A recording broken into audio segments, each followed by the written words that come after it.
مشاهدينا الأعزاء، أهلا وسهلا بكم في الحلقة الرابعة من برنامج خدمات. سنقوم اليوم باستطلاع رأي العمال في منبج حول عمل اتحاد العمال. كونوا معنا.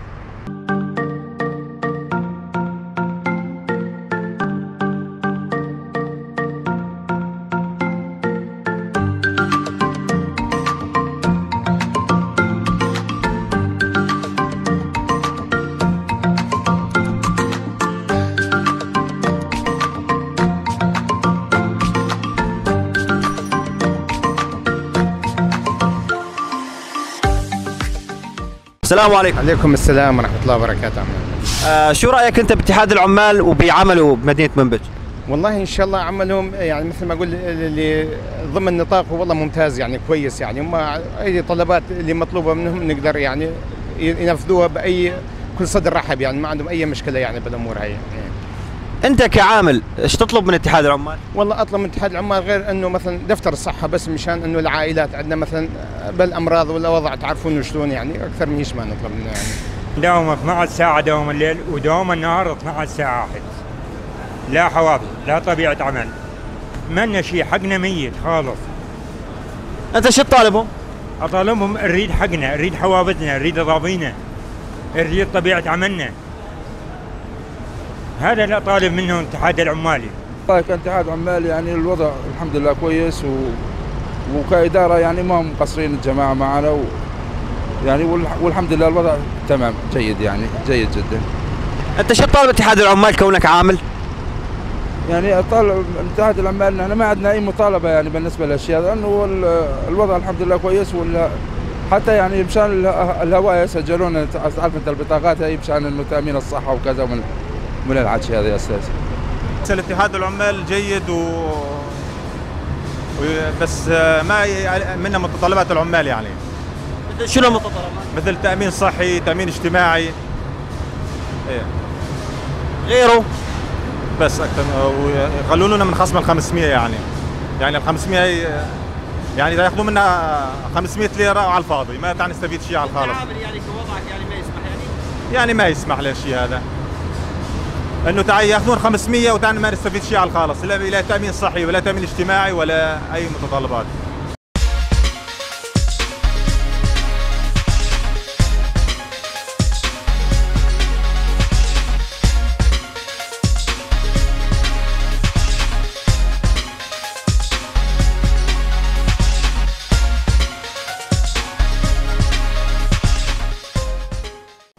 مرحبا بكم مشاهدينا الأعزاء في الحلقة الرابعة من برنامج خدمات، البرنامج الذي سنتحدث فيه عن الواقع الخدمي بشكل عام.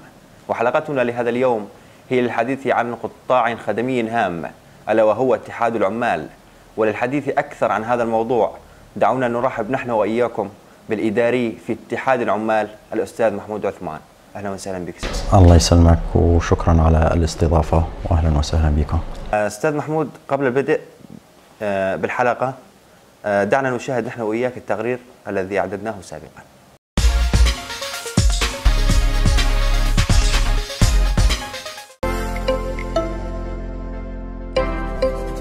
عمل بكل جهد ونشاط وعلى مدى سنتين على ضم وتنسيب ما يقارب 6000 عامل في عدد كبير من المنشآت الصناعية والغذائية والمؤسسات الخدمية وساحات المعابر وتنظيمهم بشكل جيد.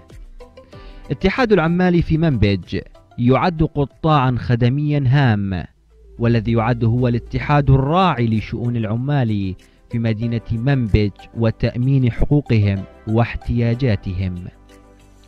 ولكن رغم كل هذا الجهد كانت هناك عدة انتقادات ومطالبات من قبل العمال على ضمان حقوقهم، وخصوصا الضمانات الصحية لهم، ومطالبتهم بأن يكون له دور كبير في الضغط على أماكن عملهم ليتم رفع أجورهم ومستحقاتهم، وخصوصا في ظل الوضع الاقتصادي الحالي، إضافة على أن يظهر الاتحاد بشكل أفضل من الآن. لكن يبقى السؤال: هل وضع الاتحاد خططا مستقبلية من شأنها تلبية مطالب العمال والوقوف على مشاكلهم وإيجاد حلول لها.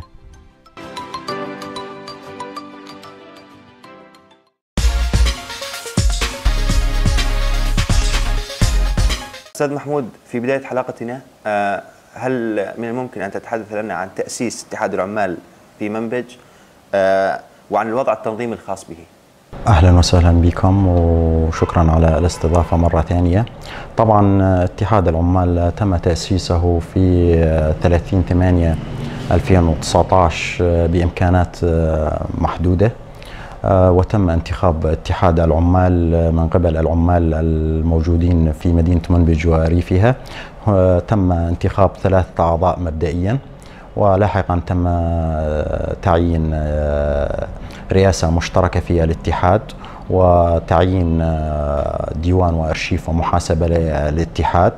والاتحاد تم بإمكانات مثل ما قلت لك محدودة، ولكن الحمد لله كل تم تفعيله بشكل جيد. طبعا الاتحاد هو يقدم أمور خدمية كثيرة للعمال، وتم تنظيم المجتمع المدني لتنظيم العمال ضمن المجتمع المدني، لأن العمال هم الأساس في المجتمع.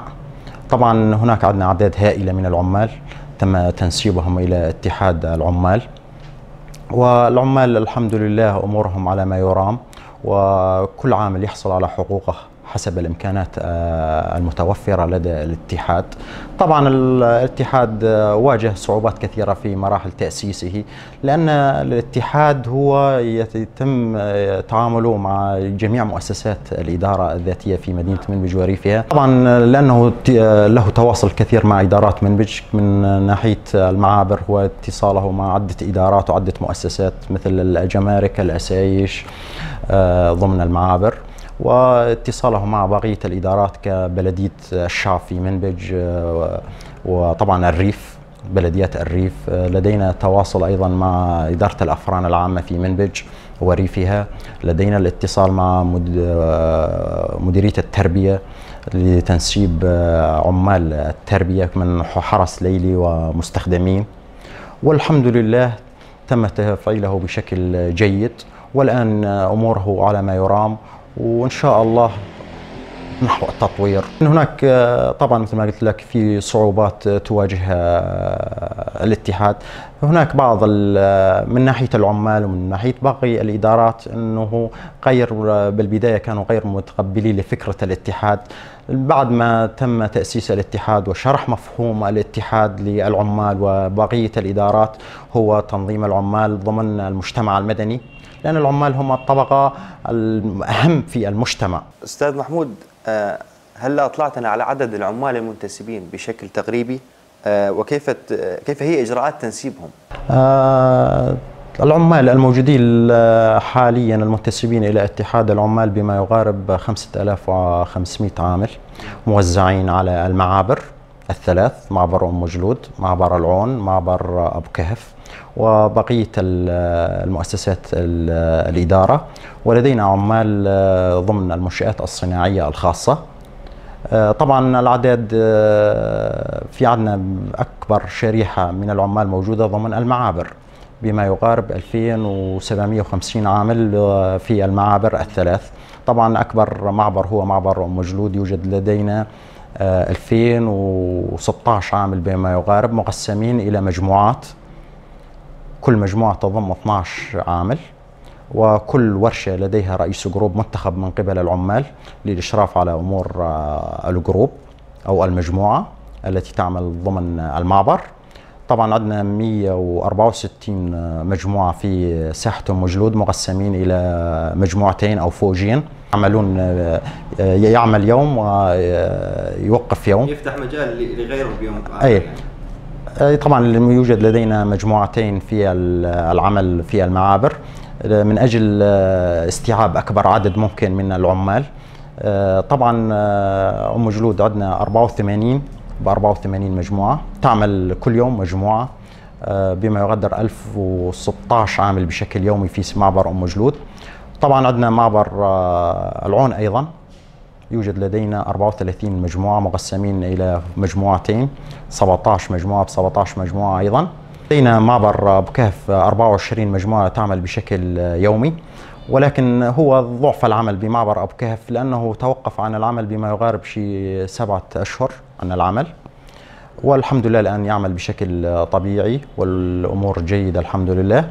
طبعا عندنا لجان موظفين من قبل الاتحاد تم تعيينهم من قبل الإدارة ضمن المعابر. طبعا إداريين هم في عندنا 4 رفاق في ساحة أم جلود لإدارة شؤون العمال والإشراف على توزيع الأدوار لكي كل عامل يحصل على حقه ولا يكون هناك ظلم أو تمييز بين العمال. ولدينا رفيقين في ساحة العون ورفيق في ساحة أبو كهف. أستاذ محمود، أنتم تنسبون عدد هائل من العمال، ما الهدف من ذلك وما الفائدة العائدة للعمال من هذا التنسيب يعني؟ طبعا تنسيب العمال هو تنظيم العمال في المجتمع المدني وتنظيمهم، ومن أجل أن يحصل كل عامل على حقه وضمان حقوقه. وطبعا طريقة الانتساب هي تقديم أوراق انتساب لكل عامل مع الثبوتيات الشخصية لكل عامل وأرشفته وتوزيعه على المناطق التي قريبة من العمل، يعني كالمعابر من حسب يتم توزيعه على حسب المعبر القريب من مسكنه. وهو الهدف من تنسيب العمال طبعا تنظيم المجتمع المدني وحصول العامل كل عامل على حقه وضمان حقوقه وتأمين قدر الإمكان فرص عمل للعمال العاطلين في مدينة منبج وريفها. يتساءل أحد العمال في منبج أن عمل الاتحاد يتركز أو خدمات الاتحاد تذهب جميعها إلى العمال الموجودين في كل من ساحتي العون وأم جلود، مهمشين بقية العمال المنتسبين في المدينة، دعنا نقول إن صح الكلام. ما تعليقك على هذا الأمر؟ طبعا هذا أمر غير وارد. نحن ليس لدينا تمييز بين أي عامل من عمالنا، نحن عمالنا كلهم بالنسبة للاتحاد كل عامل يحصل على حقوقه وعلى مميزاته من قبل الاتحاد. أما بالنسبة لعمال المعابر هناك إشراف بشكل مباشر من قبل الاتحاد على وضع عمل في المعابر. أما عمال المدينة هم تابعين لمؤسسات وإدارات، إداريا تابعين لإدارات يتم إشراف عليهم من قبل إداراتهم، ولكن نحن كتنظيم لهم والحفاظ على حقوقهم. ولكن المعابر هناك يحصل خلافات كثيرة ويوجد إشكالات كثيرة في المعابر لكثرة الأعداد الهائلة والعمال الموجودين في المعابر. تتطلب تدخل الاتحاد؟ تتطلب تدخل الاتحاد بشكل مباشر والمتابعة الحثيثة لهذا الأمر.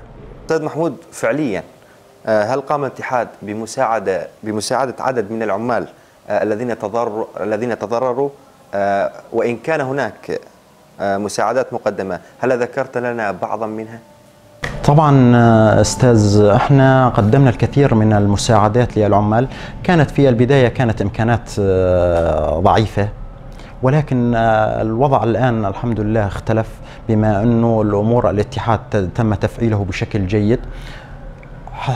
كانت تختصر في السابق على موضوع أنه إصابة العامل بذاته، أنه مثلا عائلة العامل ما كان عندنا إمكانية أنه نساعد العائلة، ولكن الحمد لله الآن تم إصدار بطاقات صحة لكامل أفراد أسرة العامل. طبعا احنا مكفلين بالعمال، الإصابات العمال الموجودين في المعابر ولا كانت في المؤسسات. يحدث عندنا خاصة في المعابر إصابات كثيرة بما يقارب بشكل يومي، أحيانا تتجاوز 2 إلى 3 إصابات بشكل يومي، وهذا يتم مساعدة العامل من قبل الاتحاد ويتم تحمل كافة علاج الإصابات الموجودة في العمال في المعابر. ولكن الآن تم إصدار مثل ما ذكرت لك أنه إصدار بطاقات صحة للعمال ويتم معالجة كافة أسرة العامل حسب الإمكانات المحددة. طبعا من 2 أو 3 لدينا عامل يعمل في التابع لغرفة المهنيين نجار باطون النجارين، سقط عليه عمود على رأسه تم إسعافه إلى المشفى وما يزال موجود في المشفى. وهناك كانت تكلفة باهظة الأجور العملية الجراحية، ونحن نتابع أمره إن شاء الله، وراح يتم مساعدته حسب الإمكانات الموجودة. ولكن نحن لا نقصر إن شاء الله مع العمال وقدر الإمكان حسب إمكانياتنا الموجودة. في عندنا عامل أيضا أذكر لك حادثة أنه من فترة عامل يعمل في معمل بلوك، سقط عليه أثناء تحميل بلوك ورفعه إلى البناء، سقط عليه الونش، فتعرض العامل إلى إصابة بليغة وتقريبا عجزه صار 100%. تم تأمين له مبلغ بما يقارب 17 مليون ليرة. طبعا هو مساعدة من قبل الاتحاد، قسم من هذا المبلغ وقسم من على صاحب الورشة وقسم على صاحب الونش وقسم على صاحب معمل البلوك، تم تأمين له مبلغ. أستاذ محمود، رغم ذلك حقيقة كان هناك استياء من قبل قسم من العمال لعدم وجود تأمينات صحية لهم على أرض الواقع. لماذا؟ ما رأيك بذلك؟ أستاذي أنه موضوع هو التأمينات الصحية أو موضوع تحت الدراسة وتحت النقاش بالنسبة للاتحاد، لأن هذا حسب الاتحاد حسب إمكانات الموجودة لديه. وهناك دراسة إن شاء الله على وضع صندوق تكافل صحي للعمال، وإن شاء الله راح يتأمن كل ما يستلزم للعمال، ولكن هذا أمر يحتاج إلى دراسة وإمكانات الموجودة حسب الإمكانات الموجودة. طبعا نحن الآن نعمل على وضع دراسة من أجل فتح مشروع هو يرجع مردوده لصالح العمال. هناك دراسة إن شاء الله لفتح صيدلية أو فرن أو مشروع يدر بأرباحه إلى صالح العمال من أجل بناء صندوق تكافل اجتماعي أو صندوق صحي لأمور العمال. كانت هناك مطالبات عدة من قبل عمال العاملين في ساحة أم جلود على زيادة أجورهم، خصوصا في ظل الوضع الاقتصادي الحالي يعني أو الراهن كما نرى. هل جهز الاتحاد نفسه أو أنه قام بتجهيز خطط مستقبلية من شأنها تحسين أجور العمال في ساحة أم جلود؟ أما بالنسبة للعمال المعابر فقد تم تأمين كثير خدمات لهم في المعابر، نذكر من بعضها تأمين مياه الشرب، حفر بئر ماء من أجل الشرب والغسيل ونظافة العمال. تم بناء مسبق الصنع من أجل حمايتهم من حرارة الشمس وأمطار الشتاء. أما بالنسبة لزيادة الأسعار فتم زيادة الأسعار ل3 أو 4 مرات منذ تأسيس الاتحاد، ليكون هناك تقارب أو من الممكن يعني محاولة أن تدخل العامل مع الوضع الاقتصادي الراهن وانهيار الليرة السورية. بما يقارب منذ 2 أو 3 أشهر تم آخر رفع زيادة أجور العمال، ونحن إن شاء الله في عنا دراسة في المستقبل إن شاء الله القريب لرفع أجور جديدة إن شاء الله بعد ما يتم دراسته بشكل جيد ورفعه إلى منسقية العمال في شمال شرق سوريا، وإن شاء الله راح تكون أسعار ملائمة للعمال. ونحن دائما نطالب بزيادة أجور للعمال، ونحن نعمل لصالح العمال لتأمين مستلزمات قدر المستطاع للعمال. طبعا احنا أمنا كثير من فرص من العمل للعمال، دائما نبحث عن مشاريع لتأمين فرص للعمال العاطلين عن العمل. طبعا احنا تواصلنا مع كثير من المعامل الصناعية وصحاب المنشآت الصناعية الخاصة لتأمين فرص عمل للعمال طبعا، وتواصلنا مع المنظمات الإنسانية وتم تأمين أعداد كبيرة من العمال للعمل في المنظمات الإنسانية وتنسيق مع المنظمات، وهناك تنسيق مع مكتب الشؤون الاجتماعية